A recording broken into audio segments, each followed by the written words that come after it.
ज्ञान बातें Hindi high school कक्षा 11 विषय नामा के मूल तत्व लेसन नंबर 4 हिसाबी समीकरण और धंधा के व्यवहार। अब हिसाबी समीकरण धंधा के व्यवहार के अंदर अपने जो आर्थिक हिसाबी पद्धति का जो महत्व का उद्देश्य आर्थिक हिसाब तैयार करना होता है। हिसाब तैयार करने के लिए अपने कौन से खाते, व्यापार खाता, लाभ हानि खाता और आर्थिक चिट्ठा तैयार करना पड़ता है। अब कंपनी के स्वरूप में व्यापार खाता, लाभ हानि खाता के स्थान पर आवक का पत्र तैयार किया जाता है और वर्ष के अंत में लाभ और हानि खाता बंद करके आर्थिक चिट्ठे में असर दी जाती है। अभी इसके बारे में अपने व्यापार खाता, लाभ हानि खाता, आर्थिक चिट्ठे के बारे में पार्ट 2 में आता है सवाल। अभी उसके बारे में चर्चा नहीं करेंगे ज़्यादा। अब यहाँ पे अपने जो पक्की तलपट में 2 अंग होते हैं, एक पूंजी दायित्व और संपत्ति और लेना। अब धंधा के प्रत्येक व्यवहार की अंतिम असर पक्की तलपट में दी जाती है। पक्की तलपट को आर्थिक चिट्ठा भी बोलते हैं। यानी कि जो भी अपने पूंजी आई, दायित्व है, संपत्ति खरीदी, ये 2 अंग है पक्की तलपट का। तो धंधा की अंतिम असर कहाँ दी जाती है? तो पक्की तलपट के अंदर दी जाती है, पूंजी और दायित्व में और संपत्ति और लेना में। अपने यह दोहरी लेखा प्रणाली के अनुसार ऊपर के दोनों अंगों का योग हमेशा समान होता है। यानी कि अपने पक्की तलपट या आर्थिक चिट्ठा तैयार करते हैं, पूंजी दायित्व पक्ष और संपत्ति लेना। तो पूंजी दायित्व पक्ष की जो टोटल आता है, संपत्ति लेना पक्ष का भी वही टोटल मिलना चाहिए, तो अपना सवाल सही माना जाता है। यानी कि दोनों अंगों का योग कैसा होना चाहिए? समान होना चाहिए। अब हिसाबी पद्धति की भाषा में इन दोनों अंगों को पूंजी दायित्व पक्ष और संपत्ति लेना पक्ष में रूप में पहचानते हैं। अब अपने समीकरण स्वरूप में निम्न अनुसार दर्शा सकते हैं कि संपत्तियाँ बराबर पूंजी प्लस दायित्व। संपत्ति को एस्टेट, पूंजी को कैपिटल और दायित्व को लायबिलिटी। यानी इसको संक्षेप में आपने बताए तो A बराबर C प्लस L। A बराबर C प्लस L। ये जो हिसाबी व्यवहार प्रस्तुत करने की अमेरिकन पद्धति, ये पद्धति अमेरिका की है और ये आधुनिक अभिगम है। अब अपने प्रणालीगत अभिगम में व्यक्ति खाते, माल और संपत्ति खाते, उपज कर खाते के नियमों का उपयोग किया जाता है। ये अपने नियम पहले सीख चुके हैं कि व्यक्ति खाता कौन सा नियम है, माल संपत्ति का कौन सा, उपज खर्च का कौन सा है। और इस अभिगम के रूप में नियमों के अनुसार रोज नामचा से प्रारंभ करके अंत में आर्थिक हिसाब तैयार किए जाते हैं और जिसमें अंत में पक्की तलपट तैयार की जाती है। हिसाबी समीकरण में व्यवहार की सीधी असर पक्की तलपट में की जाती है, मतलब पक्की तलपट में करते हैं अपने। अब हिसाबी समीकरण और व्यवहार। हिसाबी समीकरण के अभिगम में व्यवहार की सीधी असर संपत्ति और दायित्व के पर दर्शाई जाती है। इससे पूर्व खातों के प्रकार, उसके नियमों का अभ्यास किया जाता है। रोज नामचा कैसे लिखा जाता है उसकी जानकारी प्राप्त की जाती है। नियम ध्यान में लेकर समीकरण की पद्धति की जानकारी प्राप्त करते। समीकरण पद्धति के अमल के समय धंधा के व्यवहारों को नीचे अनुसार वर्गीकृत किया जाता है। समीकरण पद्धति सरलता से समझ सके। अब माल से संबंधित व्यवहार हो। अब माल से संबंधित व्यवहार कौन सा है? तो माल की खरीदी, माल की बिक्री, खरीद वापसी, बिक्री वापसी के अन्य हिस्से गया माल, ये माल के व्यवहार के अंदर समावेश होता है। अब उपज खर्च के व्यवहार में क्या? अपने उपज में कोई भी रकम प्राप्त होती, प्राप्त भाड़ा, प्राप्त कमीशन, डिविडेंड आदि का समावेश होता है उपज में। जब खर्च में क्या होता है? वेतन चुकाया, मजदूरी चुकाई, विज्ञापन खर्च किया, प्रशासनिक खर्च यानी व्यवसाय चलाने के लिए जो खर्च किए जाते, इसका समावेश उपज खर्च में किया जाता है। अब संपत्ति खरीद बिक्री के व्यवहार, 3 नंबर संपत्ति खरीद बिक्री के व्यवहार। 4 नंबर रकम उधार लेना से संबंधित और रकम उधार देना या वापसी से संबंधित व्यवहार, यानी कि ऊपर के व्यवहारों को ए बराबर सी प्लस एल पर नियमानुसार की असर हो सकती है। अब ए बराबर तो संपत्ति और सी यानी कैपिटल यानी पूंजी और एल दायित्व यानी लायबिलिटी। अब सिर्फ अपने केवल ए में वृद्धि और कमी, एक संपत्ति बढ़े और अन्य संपत्ति घटे। अब ए में और सी में वृद्धि या कमी हो सकती है। ए में यानी संपत्ति में वृद्धि, पूंजी में वृद्धि भी हो सकती है, कमी भी हो सकती है। अब ए यानी संपत्ति में और लायबिलिटी में वृद्धि या कमी हो सकती है। अब संपत्ति, पूंजी या दायित्व में कमी वृद्धि हो सकती है। अब अपने उदाहरण नंबर 1 नीचे के व्यवहारों का रोजनामचा लिखकर उन व्यवहारों की असर समीकरण में बताइए। सवाल भी अंदर ही है, आंसर भी अंदर ही है। अपने व्यवहार दिया हुआ है पहला कि रुपया 50,000 का रोकड़ लाकर धंधा शुरू किया। अब अपने रोजनामचा क्या बनाएंगे? रोकड़ लाकर, यानी रोकड़ आई तो रोकड़ खाता उधार 50,000 और रोकड़ लाकर धंधा शुरू किया, એટલે धंधा का मालिक रोकड़ लाता है तो उसे पूंजी कहते, तो पूंजी खाते का 50,000। अब अपने असर क्या देंगे? रोकड़ लाए ले रोकड़ बढ़ी, रोकड़ लाए ले रोकड़ बढ़ी और सामने पूंजी भी बढ़ी। तो अपने संपत्ति के अंदर रोकड़ संपत्ति छे तो रोकड़ 50,000 लिख देंगे। अभी पूंजी भी 50,000 लिख देंगे। अपने पास में दायित्व तो है नहीं, इसके चलो 0 रख देंगे। अब दूसरा व्यवहार, रुपया 10,000 का फर्नीचर खरीदा।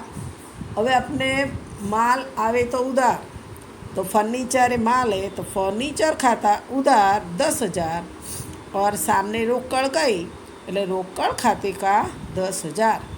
फर्नीचर आया और रोकड़ घटी। तो अब अपने जो दूसरे व्यवहार की जो संपत्ति में एंट्री करने की क्या करने का, पहले रोकड़ अपने पास में 50,000 थी ऊपर की, वो 50,000 नीचे लाने की। उसमें से अपने क्या किया? 10,000 का फर्नीचर खरीदा। तो 50,000 से 10,000 गया तो कितना आया? 40,000। अब वापस क्या करना है तुमको? फर्नीचर 10,000 उसको प्लस करना ही है। कुल 50,000 हो जाएगा। पूंजी के अंदर कोई वृद्धि कमी हुई नहीं है। 40,000 प्लस 10,000 कर देना એટલે 50,000 हो जाएगा। अब पूंजी में कोई वृद्धि कमी होती नहीं है, 50,000 नीचे वापस ले लेने का, न दायित्व तो भी बढ़ता करता नहीं है, એટલે 0 रखने का। अब 3 नंबर का व्यवहार है, रुपया 12,000 का माल नकद खरीदा। હવે माल खरीदा, माल आया, खरीदा એટલે खरीद खाता उधार 12,000 और अपने नकद खरीदा એટલે क्या हुआ? रोकड़ गई तो रोकड़ खाते का 12,000। अब असर क्या होगी? माल में वृद्धि એટલે माल आया और रोकड़ घटी। अपने रोकड़ खरीदा એટલે अपने पास से रोकड़ में कमी हुई। अब अपने देखो, जो दूसरे की जो असर थी उसको तीसरे में लाने की है। जो अपने 40,000 किया था ने, जो बची थी रकम 50,000 10,000 तो 40,000 लाने का रोकड़। अपने उसमें से 40,000 खरीदी कितने की? 12,000 की। तो माइनस कर दो, 40,000 में से 12,000 माइनस करेंगे तो 28,000 बचेगा। अब ये अपने 28,000 ढूंढा, पर साथ में कंटिन्यू पहले का भी लेने का, फर्नीचर खरीदा था उसको भी प्लस करो और स्टॉक जो खरीदा है माल यानी स्टॉक गिन लिया 12,000। ये फिर 28,000, 10,000 और 12,000 तो 50,000 हो गया। पूंजी में कोई वृद्धि कमी है नहीं, दायित्व में कोई वृद्धि कमी नहीं है। अब 4 नंबर का व्यवहार क्या है? रुपया 8,000 का माल ब के पास से खरीदा। अब ब के पास से खरीदा यानी व्यवहार कौन सा हुआ? उधार व्यवहार है। नाम आ गया है। अपने खरीद खाता उधार 8,000 व ब खाते का 8,000।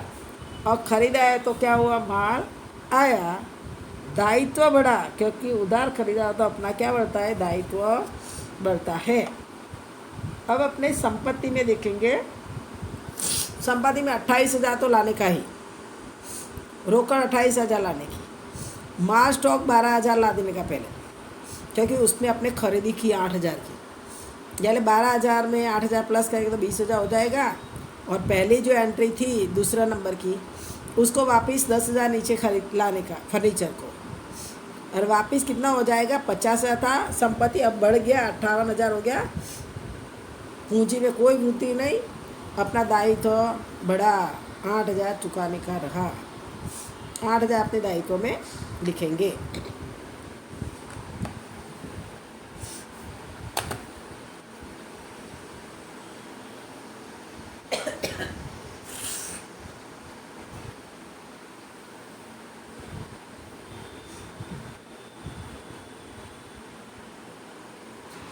कितने तक? 5वें से लो। 5 से 7 में। अब 5 नंबर का व्यवहार है। रुपया 7,000 का माल रुपया 10,000 में नकद बेचा। 7,000 का माल था, 10,000 में नकद बेचा, એટલે अपने पास में रोकड़ आई।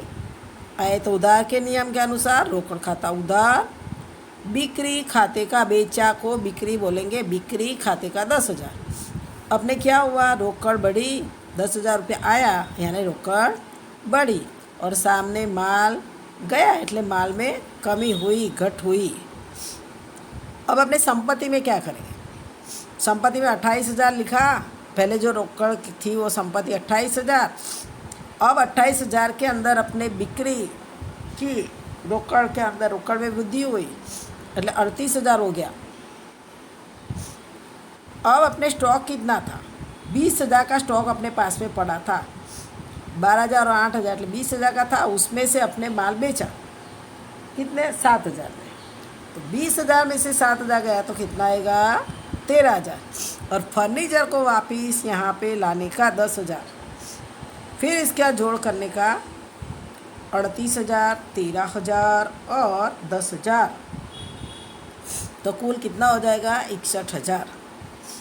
अब यहाँ देखो कि अपने 7,000 का माल था और अपने 10,000 में बेचा तो क्या हुआ? लाभ हुआ। अपने बिक्री से लाभ हुआ तो अपने कितना लाभ हुआ? 10,000 से 7,000 माइनस करो तो 3,000 था, तो 3,000 अपने क्या हुआ?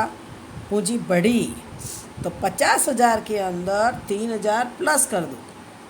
50,000 प्लस 3,000, कहाँ से 3,000 आया? तो अपने पास में 7,000 का माल था, 10,000 में नकद बेचा, तो 10,000 में से डिफरेंस 7,000 माइनस करो, माल की कीमत थी, तो बाकी जो अंतर की रकम आई वो क्या आया? लाभ आया। इसलिए यहाँ पे पूंजी कितनी हो गई? 53,000 हो गई। अब दायित्व में कोई कमी बुद्धि है नहीं, એટલે दायित्व 8,000 वैसा का वैसा लिख दो। अब 6 नंबर का है, रुपया 6,000 मजदूरी के चुकाए। अपने मजदूरी के चुकाया એટલે मजदूरी खाता उधार 6,000, रोकड़ खाते का 6,000। मजदूरी एक प्रकार का खर्च है, એટલે पूंजी में कमी हो जाती है और रोकड़ भी घटती है। अब अपने पहले रोकड़ लाओ, 38,000 थी, आगे का जो व्यवहार की 5 नंबर के व्यवहार में 38,000 पहले लाने का, इसमें से रोकड़ में से अपने 6,000 चुका देंगे तो 32,000 आएगा।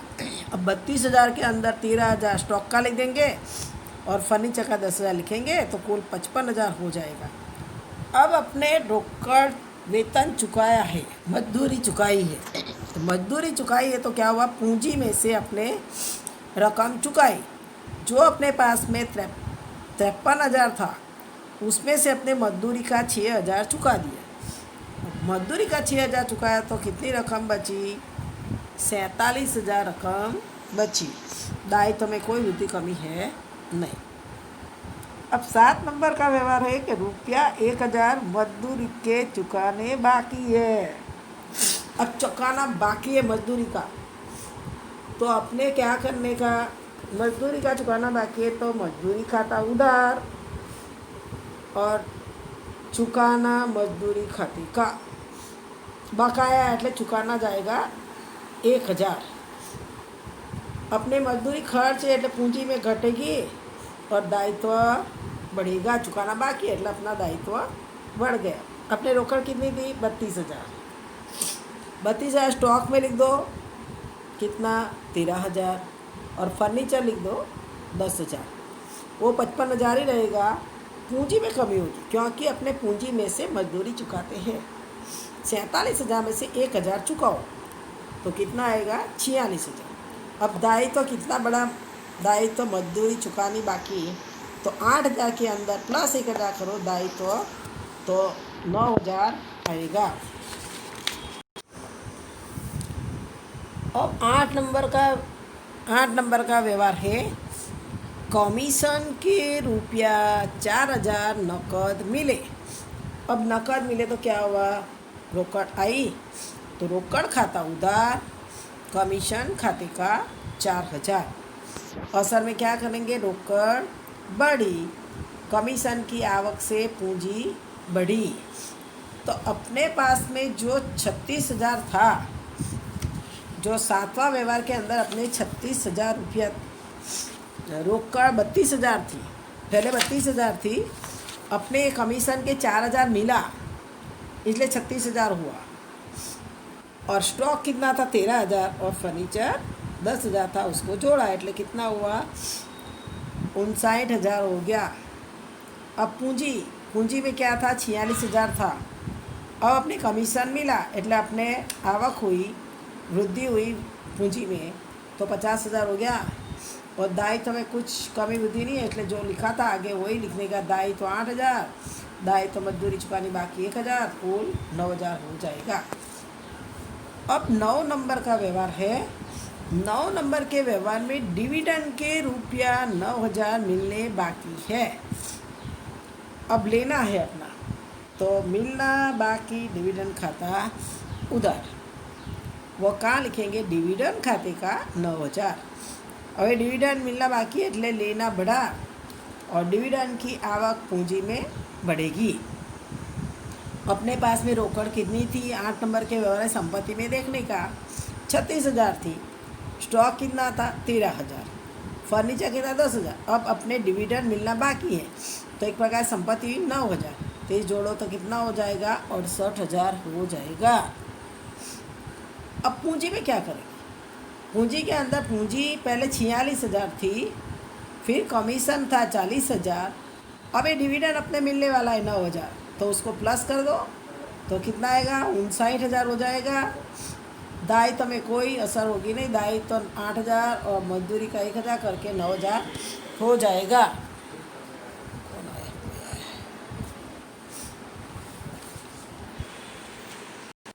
10 नंबर में क्या है कि रुपया 8,000 का यंत्र खरीदा, अपने खरीदा એટલે संपत्ति आई, એટલે यंत्र खाता उधार 8,000, रोकड़ खाते का 8,000, यानी संपत्ति बढ़ी और रोकड़ घटी। यंत्र खरीदा એટલે रोकड़ में कमी हुई।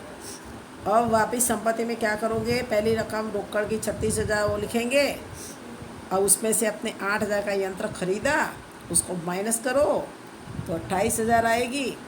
अब वापस स्टॉक लिख दो 13,000, फर्नीचर लिख दो 10,000, डिविडेंड मिलना बाकी लिखो 9,000 और यंत्र लिखो 8,000, कुल कितना हो जाएगा 68,000 हो जाएगा।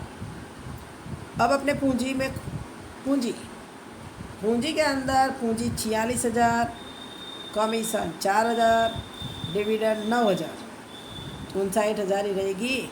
और दायित्व में कोई कमी वृद्धि होती नहीं है, वो का वही लिख दो, दायित्व 8,000 और मजदूरी बाकी 1,000, कुल 9,000।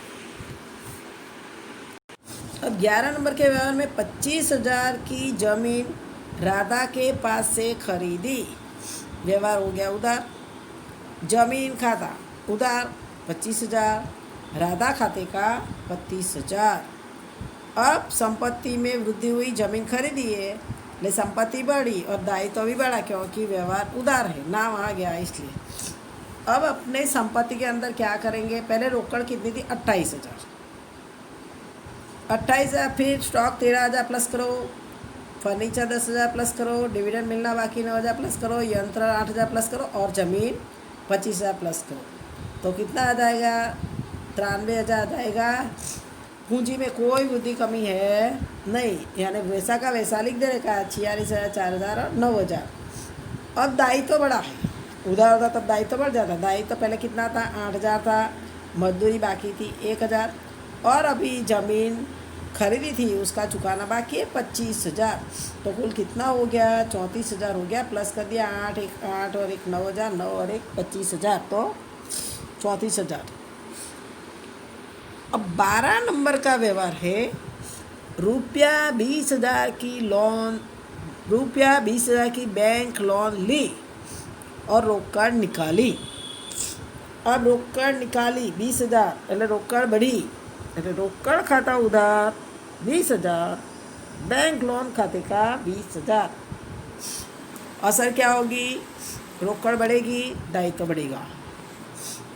अब अपने पास में जो 28,000 रोकड़ है, वो 28,000 के लोन का 20,000 प्लस करो, कि लोन ली है तो 20,000 प्लस किया तो 48,000 हो गया।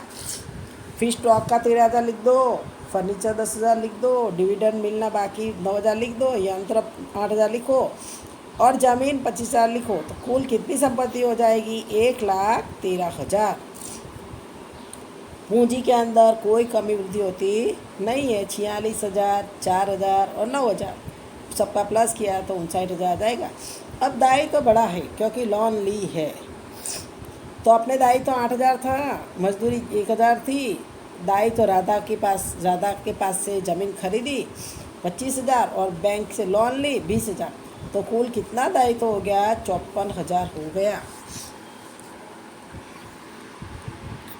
अपने जो संपत्ति ए और पूंजी सी और लायबिलिटी एल दायित्व, तो अपने जो ऊपर के व्यवहार के असर देने के बाद जो संपत्ति पक्ष का योग माना जाता, संपत्ति पक्ष का योग कितना अपने पास में लास्ट 1,13,000, यानी 1,13,000 संपत्ति पक्ष का योग है, वो ए पक्ष ए माना जाता है, पक्ष ए माना जाता है।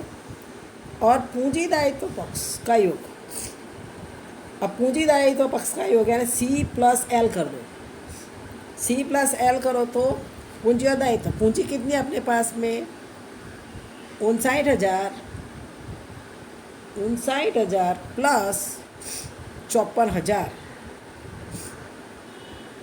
तो कुल कितना है 1,13,000 आया, यानी ए भी अपने को संपत्ति पक्ष का योग 1,13,000 और पूंजी दायित्व का भी 1,13,000 हुआ, यानी दोनों का योग समान रहा है। ये सवाल घर से करने का, और स्वाध्याय के अंदर भी